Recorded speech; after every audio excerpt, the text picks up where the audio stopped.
Jamie, how you doing? I'm with Jamie Dunham on the call today. Jamie, how you doing? I'm doing great. How are you? I'm great. I'm great. Hey, so um, these these talks, the goal of these talks is really about uh, kind of validating a contention that I've been sharing for decades, and that is we are all human weapons. That we all uh, have the ability to pick up danger, trust our intuitions, and then move our bodies in incredible ways by just finding ways to manage fear and move intelligently. And so, the goal on these little short interviews with people are people who've done incredible things that, if you looked at on paper, the outcome maybe shouldn't have been uh, as good as it was. And many years ago, you messaged me one night on Facebook. We've never trained together. We've never met. And it was basically, hey, like this movement might have saved my life in an event. Why don't you? And I'm trying to be cryptic and vague because we've never spoken about this, and I'm excited to connect. And when I started the No One Special podcast concept, it was my realization that over a career of going on 40 years of teaching, there's been so many people who messaged me going, this almost happened. And the operative word was almost happened. There was something in uh, uh, the way they processed the information that either impacted them. And as I don't know if you remember or were exposed to this when your dad was showing you stuff, but the 3Ds: detect, diffuse, defend, D1, D2, D3. And many people are able to avert danger by just understanding situational awareness better. That's the D1. And then some people will say, yeah, I was able to talk my way out of it because of their verbal skills. And then some people, the way things happen, and they can happen so fast, had to use the physical. And in the moment of the physical, I am a huge proponent in the real world of primal gross motor, startle, flinch, convert, because that's really what's going to happen. So again, I'm almost as like the audience who's listening to this, because we've never spoken about this. So I'm going to hand the mic to you. Bring us up to speed, like your exposure to the concepts, and then what happened. Yeah, it's I'm really excited to talk to you and to share this with you. So I just to clue the viewers in, because you met my dad back around 9/11. Yeah. My dad was a chief pilot at FedEx here in Memphis. And so after 9/11, my dad found you and really liked the approach to how you taught self-defense in like close quarters, but more importantly, like the fear aspect and the mental side of everything and what happens in a situation that you wouldn't expect. So that's how you and my dad connected, was in that type of training. And while he was going through that training, every time I was in college at the time, and so whenever I would come home, for the weekend or something, my dad would teach me what he was learning with you and training with you. So let me interject here, because this is fascinating, and I love this. I've never really spoken about my relationship with FedEx, and you brought it up, so I'll just fill in people. After 9/11, FedEx, who was run by and started by former Marines, basically said, no one's going to use our airplanes as frickin' bombs. And they kind of sought out all over the world all these subject matter experts, and I was fortunate to be the guy they hired to develop their program for their pilots. And we spent months in Memphis designing a training facility and training a cadre that would then train all the pilots. And Jamie's dad was actually one of the lead organizers, if you will, of all of that part of the vetting. He was high up. He wasn't just one of the guys in the class. What I find fascinating here is, because you weren't a FedEx pilot in the course, you're his daughter that he cared deeply about, and he saw like something in the system that he was able to just, he said, I'm showing this to you. Were you a willing student? Were you interested, or were you like, Dad, come on? Like, Oh yeah, no, absolutely. okay, 100% good. willing. Memphis is not a very safe place to live. It's always ranked top 5 in homicide every year. There's a lot of gang activity. It's just not, it's not a safe environment. And my dad has always been very discontent with the idea of me living in Memphis. So, Right. you know, I take everything that my dad says for self-defense in any way, wholeheartedly. So Good. Very I'm cool. excited to learn. Okay, good. So I just interjected there just to catch people up there. So you would you'd come home to visit, and he'd go, okay, here's your next class. Yeah. And it was really neat. He would catch me in times when I wasn't expecting it to, which I think was key. He would come up behind me with a checkbook to my neck, and he said, "I have a knife to your throat. What do you do?" Oh wow, And, nice. you know, learned some really, really very valuable information on how to react and in different physical situations. So the event of what happened is I was out. I was headed out to meet some friends, and I had to make a stop at a convenience store at a gas station on my way there, without, you know, getting too personal. I just had a feminine emergency, had to go to a gas station, and I went to the first one, and it was not very well lit, and I just wasn't even going to get out of my car there. So I went to a second one, which was right off campus. I mean, really close proximity to a lot of people moving and things like that. So I pulled up, and catty corner to where I was walking into where I pulled up my car up, I saw a car, and there were 2 men inside the car, and I saw where one of them kind of nodded over at the other one in my direction. And I'm reading the flags, but I almost at times, because of all my training with my dad, and every time even to this day, every time I get off the phone with him, he says, "Keep your head on a swivel." So I'm very aware of my surroundings, but just the side of me that my friends would kind of say, you know, like, "Oh, come on, you're probably being paranoid. Just go inside and then go meet your friends." Right. I headed inside, and I went back to the restroom, and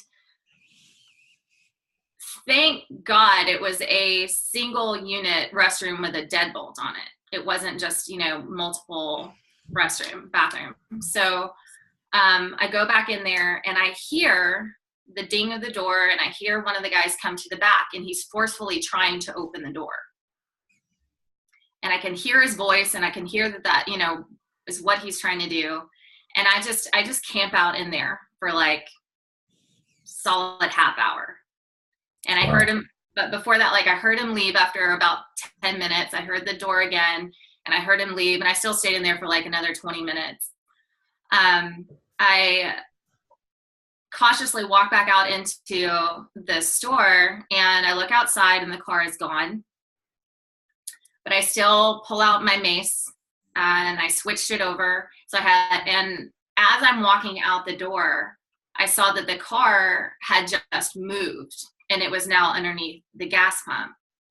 And had my clicker to my car in one hand and my mace ready to fire in the other hand. And it's like in the moment I knew something was about to happen. And 2 guys were in the car, and I said, well, I can get in my car and lock the door before they can get out of their car and get to me. So my car was about 6 feet from me. And as I book it towards my car, I hop in the car, and I didn't see there was a third man hiding behind my car. Who jumped out at that moment as I'm going, you know, getting into my car. And as I reach for my door to pull it shut, he grabs me from behind and is trying to rip me out of my car. And this is where the valuable lesson that I learned from, you through my dad, was to automatically, my body just reacted and I hit outside 90 and I just locked my arms out. Nice. That 90-degree space. So because I wrote that 90-degree angle, he would have just taken me and I would have been gone. Right. I locked outside 90 and I was able to mace him over my shoulder. Nice. So he was behind you, and your arms were almost like he was in a kind of a bear hug, body lock, trying to pull you, and your hands got trapped in his hands.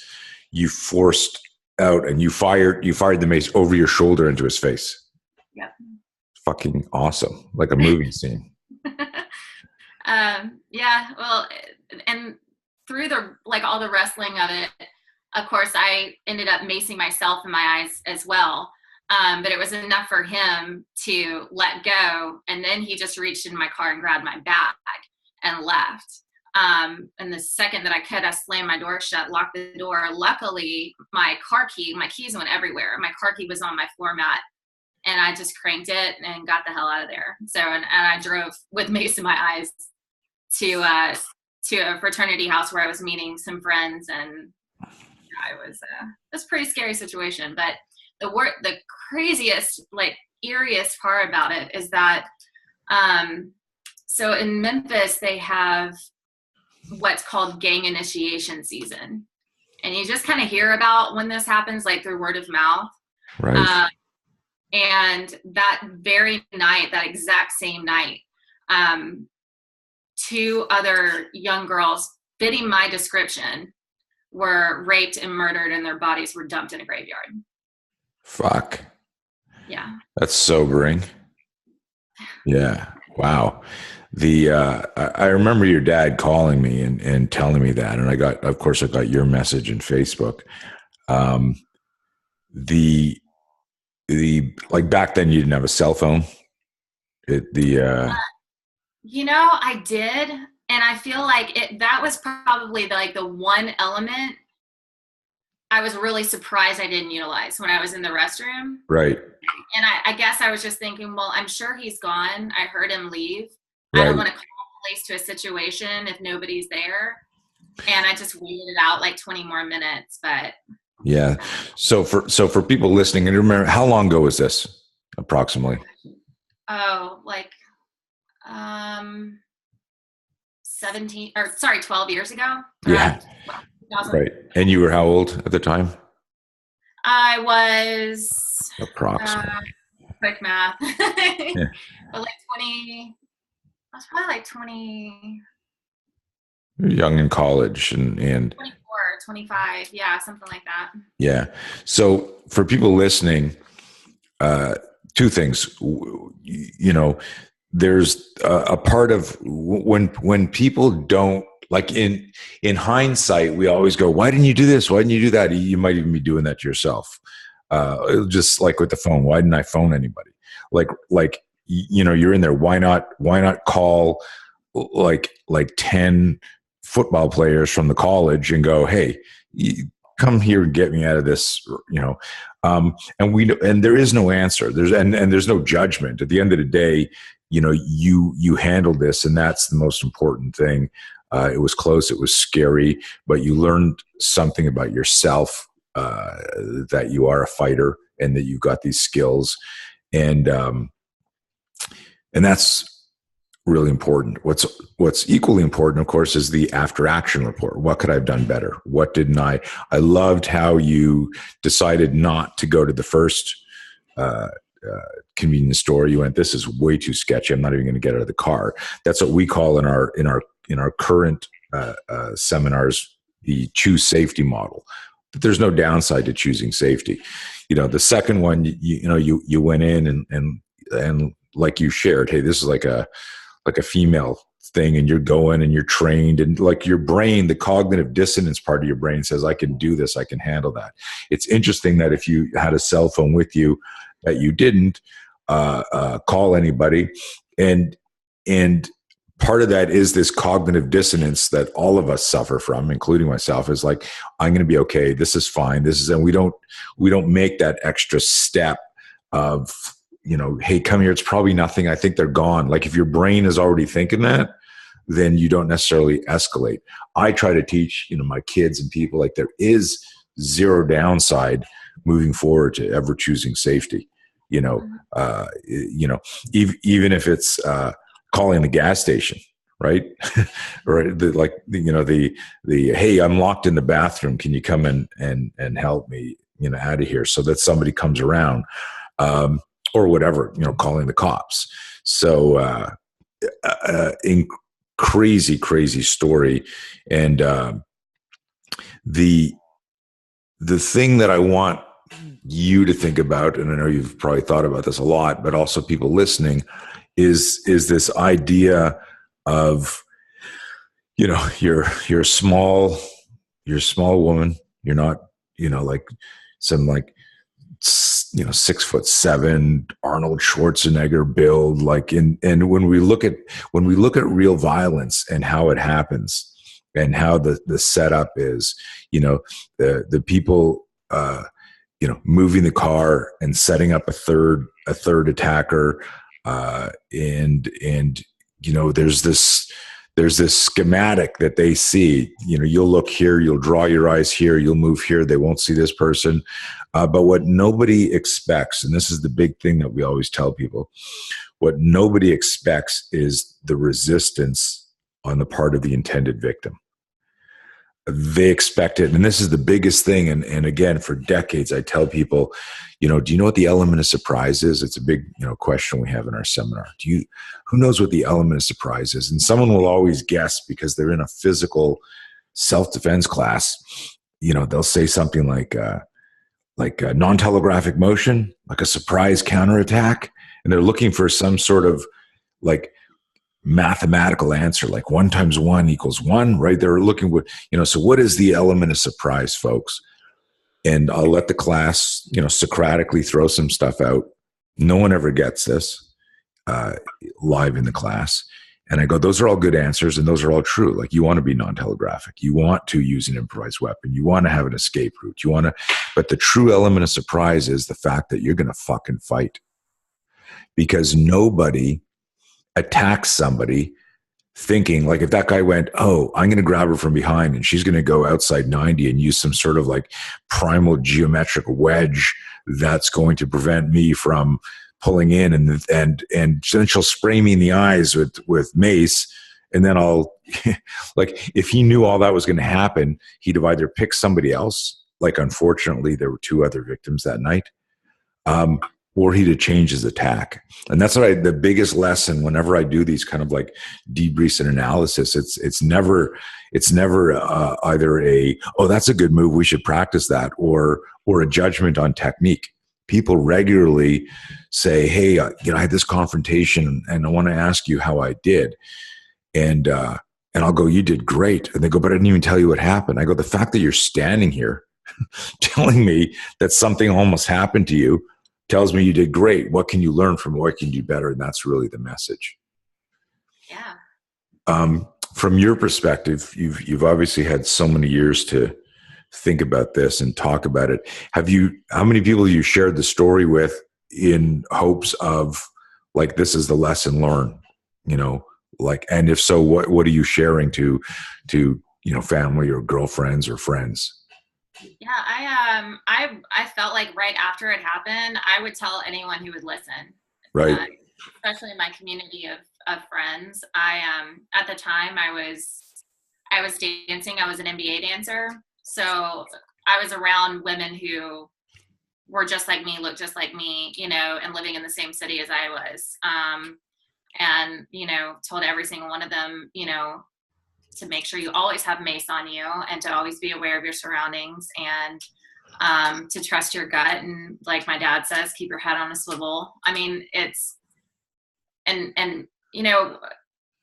my mom too, of course, really any woman that I could tell, I was, trying to get the word out, because I think that everyone thinks it won't happen to them. Like something like that would just never happen. Like it's sad when it happens and you hear that it happens, but and even now, you know, having experienced it, I don't ever discount the possibility of it happening again to me, you know, Right. living there. So it became real, and I was glad that I could almost become something real for somebody else to just see that this is out there, that you should be very aware of where you live. And I think that that's just something that so many people just get so comfortable with, you know, and they're in a bubble that doesn't exist.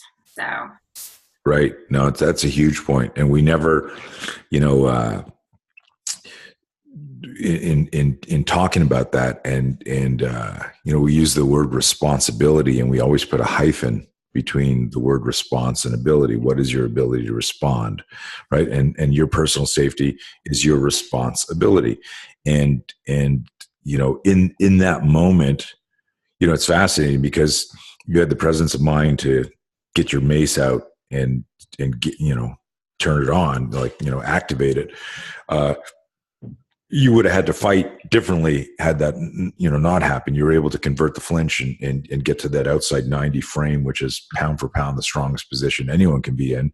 But I always tell people that when you hit that spear position, that outside 90, what that does is just gives you emotional, psychological, physical workspace, but you got to make something happen. You know, and whether it's biting or head biting or mace over the shoulder or, you know, smacking someone in the nuts but you've got to, you know, the fact that your dad put you through some physical scenarios, I think was a huge factor. And, you know, you having that mental focus of to trust your gut and recognize the danger. It's an interesting thing, like all these years later, if you were to go through this again, like let's say you felt this happening again, you stopped in a convenience store and you went, are you fucking kidding me? Like you felt the sensation. What would you do differently? I mean, I feel like there are so many things, you know, throughout the course of that situation, you know, obviously like not going in once I saw those two guys there, using a phone when I got back there. Right. And even coming out, the second that I realized the car was still there, but it moved, I could have gone back inside, locked myself in the bathroom and called the police again from there. But yeah, ultimately in a kind of a crazy way, I'm almost grateful for the experience and that it panned out exactly how it had. Because like you said, I learned an invaluable thing about myself when that happened. Right. And I think that was kind of cool. It was, you know, just a sense of I had the ability to protect myself and to use tactics that I had been shown in a real life situation.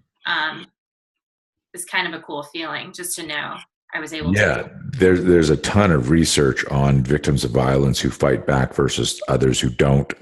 And if they both survive, the amount of PTSD or emotional trauma, you know, where like you have the ability to go as a result of the experience and how you chose to move and how you chose to behave is like, I'm grateful I survived and now I know this about me. And you can apply that type of confidence and mental resiliency to any aspect of your life, right? So it's an interesting thing. And so there is a ton of research to support your positive mindset about this. It might sound crazy to people listening to this. Hey, I'm grateful this happened because it's like, whoa, because at the end of the day, if you know, violence chooses you. You don't choose violence if you're a good Samaritan. And violence, I always tell people, violence doesn't care what martial art you study. It doesn't care whether you're liberal or Republican. It doesn't care whether you're a kid or a mom or a dad or whatever. It just fucking happens. And what are you going to do when it does? But I'm glad to hear, you know, in thinking, hey, you would use your phone and you play that shit out as like, you know, what are some of the things that I could do? Because we want to remember, bad guys don't want to get caught. They don't want for things to take too long. They don't want to get hurt typically, you know, and you know, I'm talking about the conventional opportunist piece of shit out there who's looking for, remember guys, bad guys only want one of three things: property, body, or life. The fact that the guy grabbed you and tried to move you suggests that this might have been part of that initiation thing. Like you said, there were two other women that didn't have, the outcome you did, and it's horrible. Not to dive deep into that, but when you heard about the other rape murders, like how impactful was that on you in the days after? It was surreal. It felt like I dodged a bullet, and then that like I was just lucky to wake up that morning. Yeah, insanity. Yeah. Wow. Any other thoughts that you would share with all good Samaritans? But I mean, this is listen. Everyone can be attacked, but women and kids are targeted more than men because the assumption from the statistically, I haven't done the numbers because they're irrelevant. I teach everybody and anybody, but I'm sure the statistics support that men are more of the predator category than women, and women and kids, but particularly women, are more of the intended victims. And what's your message to people? I would, I feel like it's a voice that's not heard enough, is from, women who have experienced something like this, or have been a victim in any capacity. It surprises me when, I see a lot of quote feminists, in the same realm of tearing down the Second Amendment. That's really hard for me. Because, right. When my husband is out of town and I'm in my home alone at night, the first thing I do is I pull my 380 out of my nightstand and it's ready to fire if I need it. So I feel like it's important for women to really think about how to protect themselves in every element that they can, and to be very mindful of those things when they're voting, because I feel like it's kind of a scary time right now. I agree. With discussions about losing the Second Amendment, that kind of scares the hell out of me personally, because that's my one equalizer. Yeah. Interesting. One of the things that I like to bring up just philosophically is that we don't have to go back very far in time when, we were all living in the Wild West type thing, and everyone knew how to use a gun, and everyone knew how to hunt, and everyone knew how to survive, because if you didn't, you were screwed.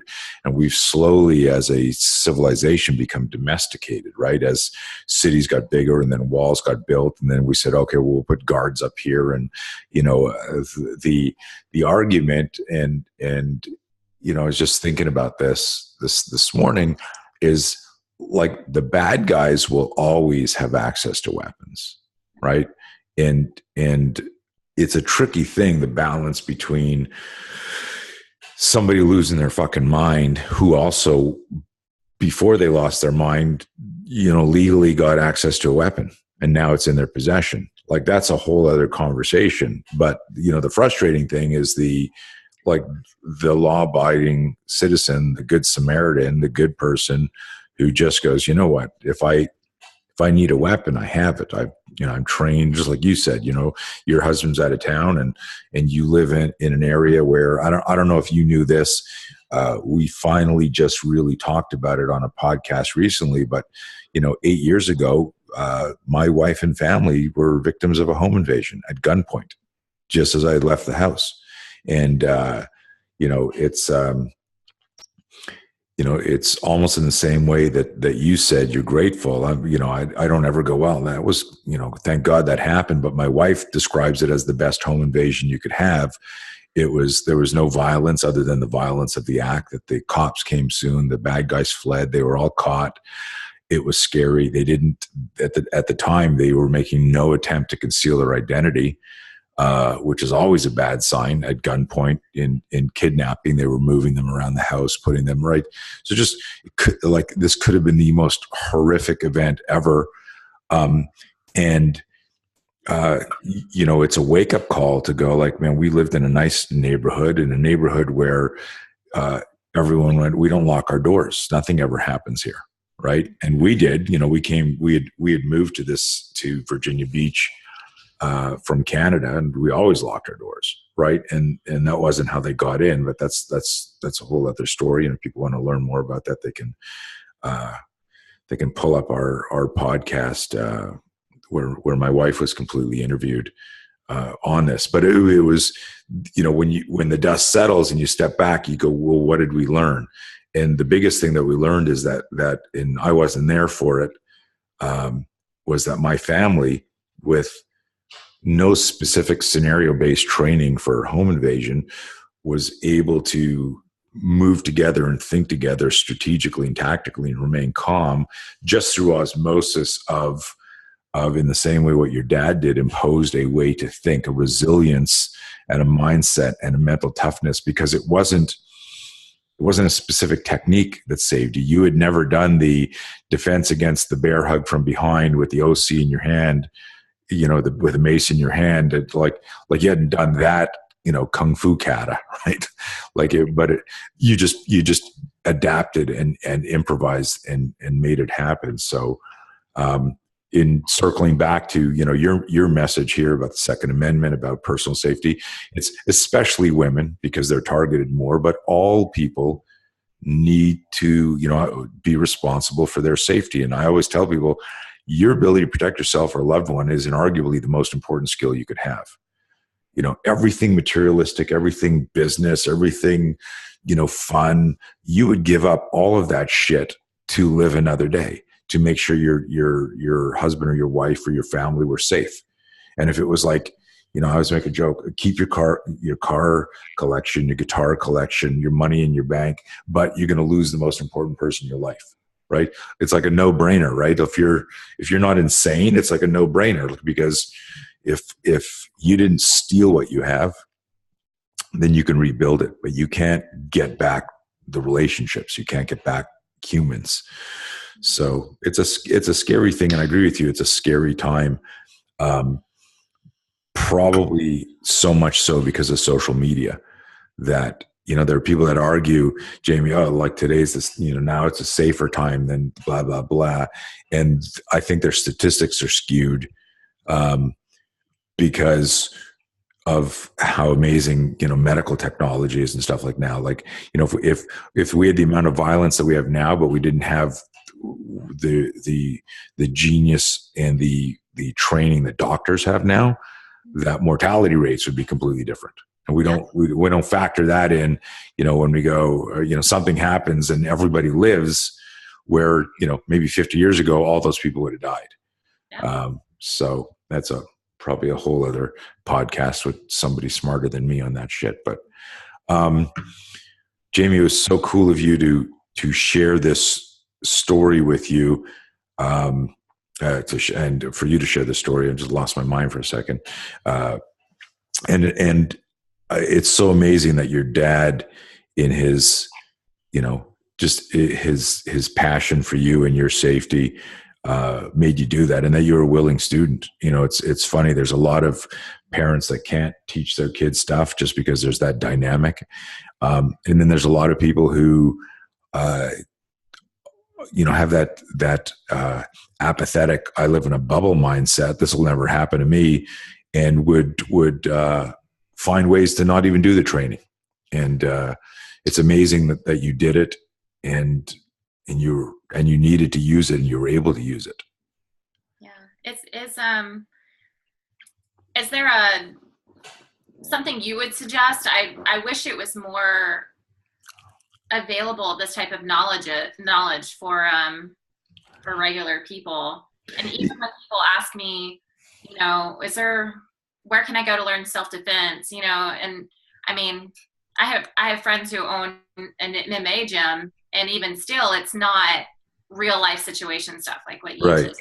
teach. That's a tricky thing, and that's a really interesting question, because since this event, which happened, over a decade ago for you, uh, we've been probably in 2012 started doing a 1-day course I put together called Be Your Own Bodyguard. And it covers the 3Ds: detect, diffuse, defend. It goes over the spear, the startle, flinch. How do you weaponize your flinch? Verbal tactics. And we show people that, hey, you're a human weapon system, that your body already knows how to fight. You just don't know you know how to fight because you've been told you can't fight because you're a woman, you're strong, you're not strong, you're weak, or, hey, cooperate with, if someone's got a gun or somebody's got multiple assailants, what am I going to do? So there's all this misinformation out there. But there's another factor that I often talk about, and this is osmosis effect of watching, Chuck Norris movies and John Wick movies and Bruce Lee movies and the whole rank and belt system of martial arts, that, like how many, I'll come back to that in a second, but how many sessions do you think you did with your dad from when he started training with me to the time the attack happened? I would say maybe a dozen. It was like every time. And it was in little increments. It was like a little bit here and a little bit there. Right. Yeah. And this is cool, because I didn't know what the answer was. You could have said, oh no, he trained me for like 5 years every day. It was like a Zen monastery, and he would hit me with a bamboo, and but it was like about 12 sessions. And how long were the sessions approximately? I'd say really even just 15 or 20 minutes. So this is amazing, because I don't know this, right? I haven't spoken to your dad about this. I haven't spoken to you. Is he did 12 sessions where they ranged 10 to 15 minutes, here and there. So you spent cumulatively, I'm horrible at math, but you spent like 2 hours cumulatively training, on this, 2 to 3 hours maybe. And you were triangulated by 3 guys. 1 guy attacked you. 2 people were in the car. It was probably sounded like it was going to be one of these initiation things, and you fucked that guy up and got away. And that's really the reality of it. But look what you did. Look how long you trained for. So imagine if we didn't know this was going to happen. And I'm going to come back to your question. If you didn't know this was going to happen, and this is like the week before the attack, and the universe knows the attack is happening. These guys are looking for somebody who fits your description, and they're looking for a female college student in around this area who's running in and out of convenience store. We're located near some highway or some off ramp, so we can make it. We'll throw her in the trunk or in the car, and we're out of here. If I had contacted you that week and said, hey, I'm going to give you a 2-hour class that's going to save your life. It's a two hours of self-defense. Most people, and I'm not even going to let you answer this because unconsciously how effective this stuff is. But if I went up to most people in the world and said, like, you got friends that own and train at MMA gyms. If you went into that gym where they're studying MMA, boxing, kickboxing, Thai boxing, jiu-jitsu, and they're training, and people are training for years and still getting stunned and knocked out or tapped out, right, by people better than them. And you said, hey guys, I want to bring in a guy who's going to run a 2-hour seminar for self-defense. Can we hold it here? Like, when the laughter stops, right, they're going to say no. And what I mean by that is the conventional mindset is you can't learn self-defense in 2 hours. It's ridiculous. Like, it's a scam. And I have people say that about us, like, without doing any research, that I've been studying violence for 40 fucking years. And my students are military and cops that's been my students for 3 decades. I know what happens in a real fight, and I know how people move in a real fight. And you were an experiment that I didn't even know about, right? Like your dad said, you're my daughter, right? And why did your dad, he'd been exposed to all sorts of stuff over the years. Why did he show you this? Is because he was smart enough to understand when I said, listen, the foundation information about our program is we're going to teach you to weaponize a startle flinch. That physiology bypasses assumed or theoretical physicality. And what I mean by physicality is like we go, oh, this is how you punch, and this is how you kick, and this is how you block, and this is how you choke somebody out, and these are the moves. Everybody who's practicing self-defense is focusing on the physicality. What we do is try to find a way so that pound for pound, regardless of gender, this is the most congruent way to move. It's intelligent biomechanics based on physiology and physics. And we teach people to weaponize the flinch, and we talk about managing fear and moving from there. So it's the fastest, strongest thing your body can do, regardless of your background or experience. When we talk about this, if you don't understand it, just like in life, if somebody doesn't understand something, what do they automatically assume? It's fucking wrong. I disagree with it, right? Because they don't understand it.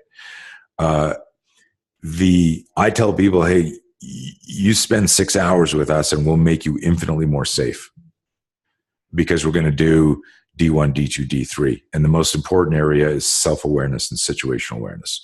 And the verbal part isn't just the external verbal of, you in a nonviolent posture going, hey, I don't want any trouble, but also how you talk to yourself. People don't understand this like D1, D2, D3, everyone thinks that situational awareness is external. Situational awareness is compromised by lack of self-awareness, right? And your ability to talk somebody down is going to be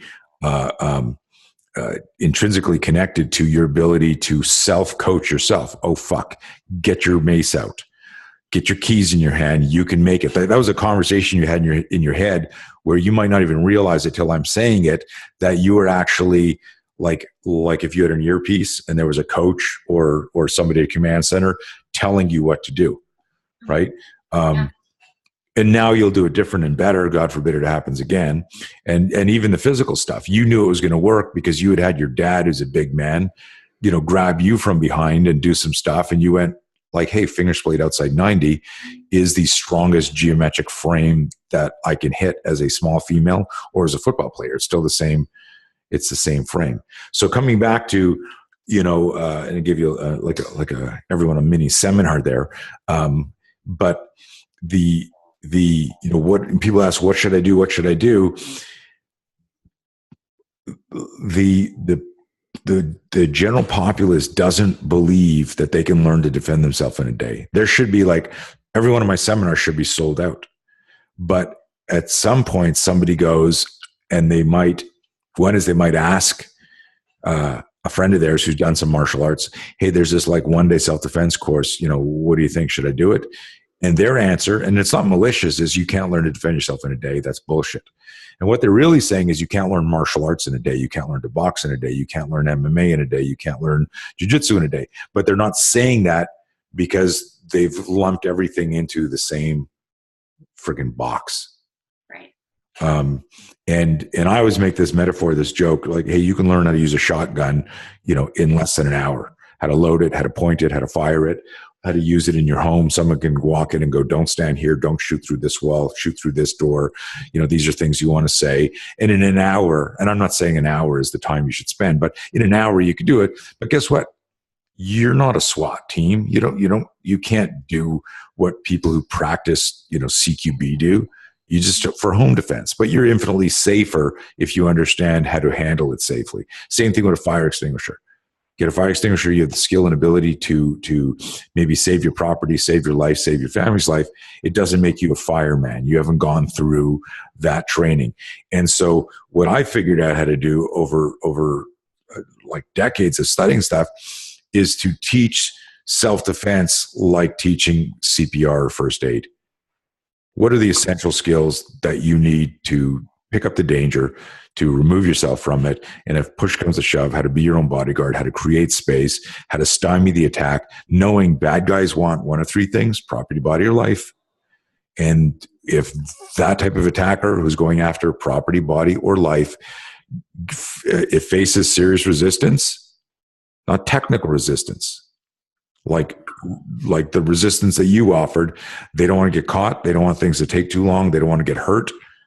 They'll abort their attack and move on to the next helpless victim. That's just the way it is. So to answer your question, the long 10-minute answer of what should people do, and and why don't people do this sort of training, is most places that offer self-defense are actually teaching martial arts. Mm-hmm. And so there's this disconnect.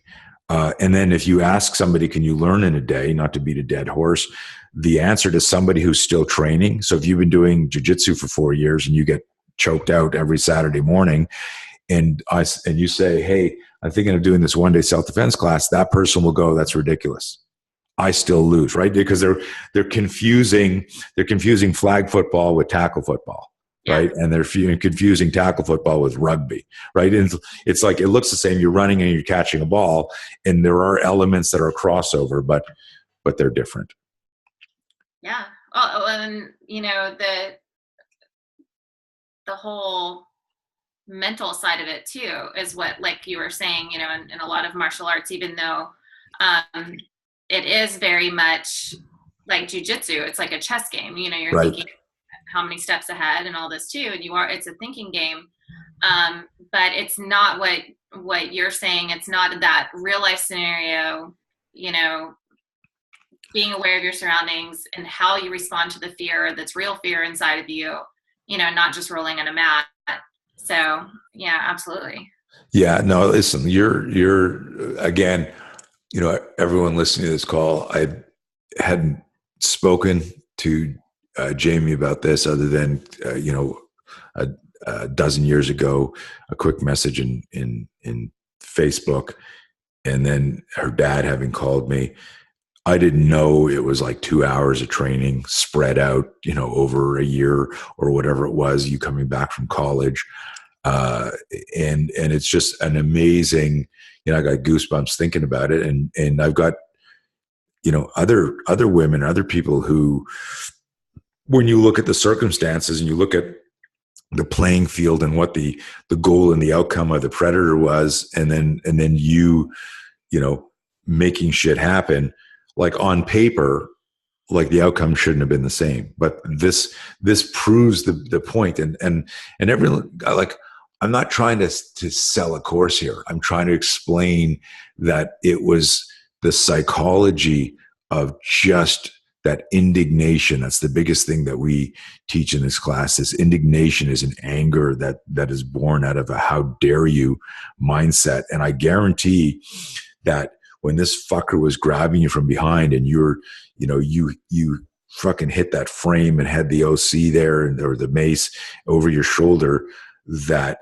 even though you might not have said it, and I don't know if your dad shared the indignation model with you, but it's that's the only way anybody fights. It's how dare you get the fuck off me, and that's huge. Like you don't need like some special skill.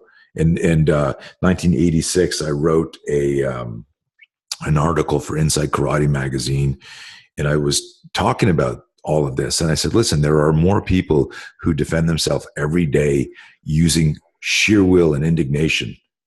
No technique, just this, no, you're not taking my kid. You're not taking me. You're not.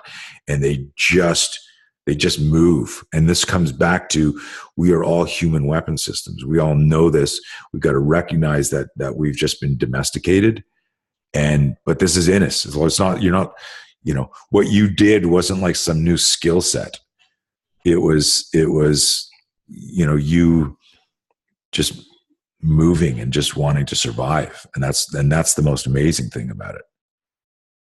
Crazy. Do you still train at all? No, I mean,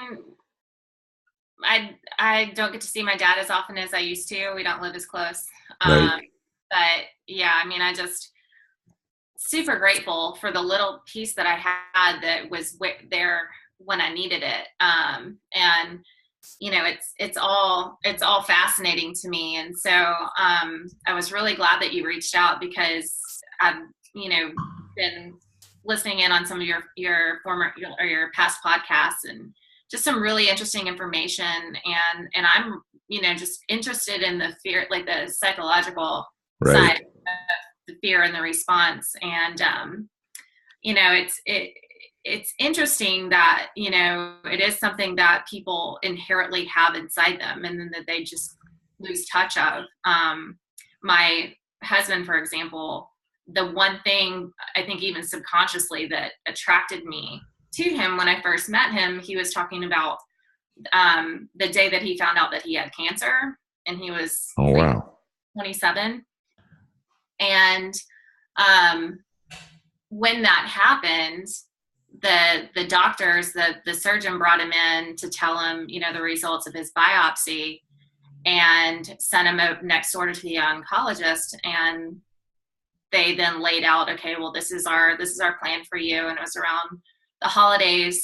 So he's like, why don't you just go home, go back home to Arizona for a couple weeks, let this process, and we'll get started after the first of the year with,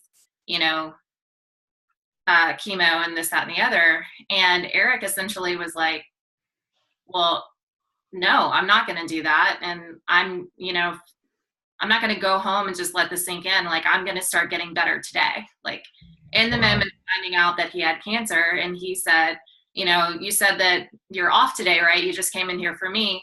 And so he's like, yeah, but I have to schedule, an operating room to put your port in, and we have to do your bone marrow, biopsy. And so he walked over and back over to the surgeon, and essentially he's like, yeah, I could do it at 2 p.m. today. And he's like, we got to get your bone biopsy first. And so he's literally bent over in the clinic, like on a stool, and they do the needle with the bone marrow biopsy, like right then and there. And it was just kind of amazing, because, he's telling me the story that's so not what everybody else would do. They would do Right. what the doctor said, and they would, okay, and now I do this, and just kind of, become a victim of it. Whereas he wasn't, it's like kind of like to cancer, he was like, how dare you, Right. no, and it's kind of cool, because I remember thinking, like, to myself, hearing the story, I'm like, gosh, I don't know what I would have done in that situation, but man, I wish like that my future husband was like that. Ironically, he became my husband, but because if we found out we had a kid that had cancer, or we, something, like, I don't know what I would do, but I know that he would be like, okay, no, let's do this. So it was cool. It's interesting. That's amazing. How long ago was that? About 10 years ago. And how's he doing? Oh, he's awesome. And he's an interesting story. And, after he's been cancer free for almost 10 years now. And, trained in MMA, and he's done a couple of fights, and amazing. jiu-jitsu, and like owns multiple businesses now. So he's a fighter. It's cool. Yeah, I might need to get him on the show. I mean, I love studying like fear management and people who just, what's that switch that you slip, that you switch, that you flip, and in anything. And, like confrontation management it's a mindset. It's adaptive courage. It's the we always talk about the difference between the physiology and biology of fear and the psychology of fear, and all, so the physiology side of fear is the butterflies, the nervous, the sweaty palms, and then the negative thoughts when you're trying to process, why do I feel this way? The psychology of fear is having the self-awareness to recognize that stuff and understand, okay, I'm in the fear loop right now, and I'm fixating on this really negative shit, and I need to now only focus on positive movements and positive thoughts to shift from here. And it doesn't change your circumstances, but it changes the energy and the clarity with which you decide your next move or your next step. And this, we teach that through studying self-defense, because in the moment you only have seconds to make choices, right? Where all other confrontations in life, you have maybe hours or days or years to figure out a plan. But that's amazing. I'm so glad to hear that he's doing great, and what an amazing story. And I definitely would love to, especially because of his MMA martial art thing. There's a connection there, but the more significant thing is what he did and how he handled an ambush from one of nature's most violent predators, and that's that disease. Crazy stuff. This call was way more than I expected. Jamie, thank you so much, and keep doing what you're doing. I asked you, are you still training? And you went, well, no, I just at the end. And what's an interesting thing is, as I said that, it. And you ended up going off and discussing, your husband and his, personal courage and all of that, and incredibly honest and humbling story. But I don't want to leave this as like, did Tony say that I better be practicing? Like sometimes, sometimes I'll ask somebody, they'll go, yeah, this almost happened. I go, hey, well, you're still training, and as a coach, I always want you to remember that I wasn't there and your dad wasn't there, that you did everything, and everything you needed to do, you had inside of you, right? This ability to push away danger is part of the cross extensor reflex of your body. You understanding getting your arm outside 90, and we do the entire system is built around converting the flinch, which is basically two biomechanic cueing points of get your fingers splayed when they can, and get your arm outside 90. And if you get that outside 90 frame, you create this geometric pyramid, right? Now I always tell people the pyramids are still standing, right? That geometric shape is impervious to weather, where other buildings built back then, and I'm exaggerating to make this point that frame of the spear is a natural, congruent, functional biomechanic movement, and you just need to hit it. But you need your mindset there to force yourself there, and then to work around that space that's created. And I would feel I'd have called you back in an hour if I didn't say this here, that you don't need to train, right? Like what your dad showed you in those 2 hours, and then the experience you had was proof of principle, right? And so it just was kind of nagging at me that maybe you might get off the call and go, "Is Tony saying that I better be taking a lesson or something?" And no, not at all. Right? You got everything you need, and that's what I mean by that is like, hey, we're all human weapons. You had your little light bulb moment, then you had a proof of principle, and you're good to go. And so it's like riding a bike. Once you learn it, you can always jump on. Yeah. And so I don't know if I'm making sense to you. I have this.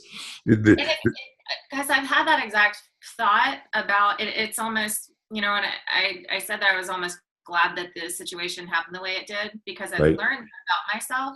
Right. That I have that tool that's like, no, I will not be taken. Like, I know that I will, I would fight to the death for any, in any right. way in that situation.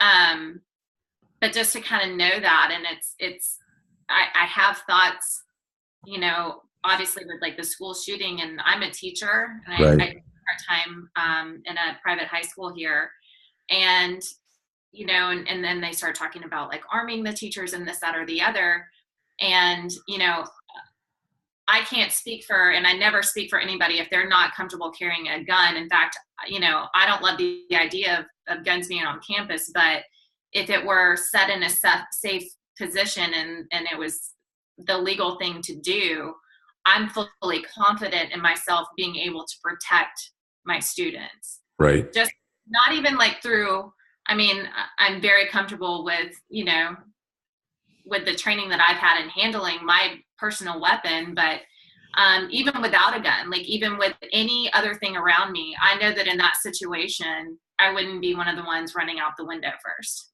Right. like just to know that about yourself, that I'm stronger than, I have proven to myself that I'm strong and able to protect myself. Right. And people. Well, it's an amazing feeling. Okay. I'm going to wind this up here. This is a lot of stuff for people to process. It's again, I love the true story. I love the honesty. I feel like your husband's story has eclipsed some, like that's insane. This is like a double feature. I'd love to talk to you if you wanted to. Yeah. Let's put us in touch and we'll connect a little bit. And it sounds like, a blend of stuff, on the whole no fear, KNOW fear thing is based on this premise that I believe that fear throttles everything we do in most people's lives, or it's cathartic. It's used as fuel.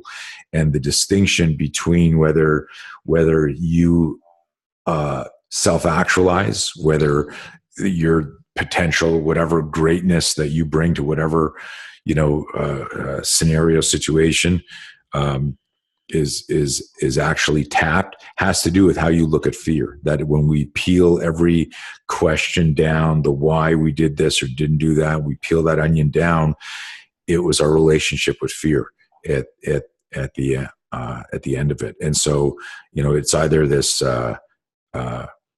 oppressive weight that slows us down and maybe immobilizes us, or it's used as a fuel where you look at it and you go, well, this means I got to do something. And, there's no sitting on the fence here. So definitely put us in touch and we'll see if we can get on a call together. Thanks so much. And if you ever need anything from me or have any questions, particularly with the, I don't know how they're going to get the school safety thing resolved, but because my relationship with your dad and you and all that, if something comes up or I can get on a call and help out or talk about some stuff, it really starts down with, just being situationally aware and having the courage to do something and knowing, that you will do something in advance. This isn't stuff that you want to be thinking about during the event. If you can visualize stuff in advance, that changes your reaction time a lot. So let me know if I can never help, and I'll be there for you guys. I appreciate it. It's so good to finally meet you. I know, so good to meet you, and such a great talk. And thank you so much for having put so much of your energy and your life into this, because it's amazing stuff. Thank you. Thanks, Jamie. We will we'll stay in touch. Okay, sounds good. Take care. All right, thanks. You too.